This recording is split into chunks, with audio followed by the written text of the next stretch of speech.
بحارب الخلايا السرطانية وبيحمي الخلايا من التلف التأكسدي. والدراسات حديثة إنه المادة الموجودة فيه هي مادة تثبيط الخلايا السرطانية وعدم تكاثرها، وخصوصا سرطان المعدة والقولون والأمعاء.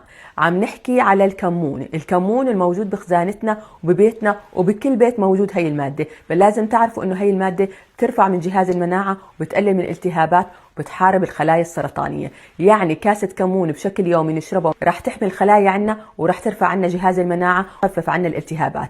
بالإضافة إنه هو له فعالية كتير كبيرة لجهاز تخفيف الالتهابات وتهدئة الجهاز الهضمي. فكاسة الكمون بشكل يومي دخلوها بنظامكم الغذائي، راح تستفادوا كتير وراح تحموا أجسامكم على المدى البعيد.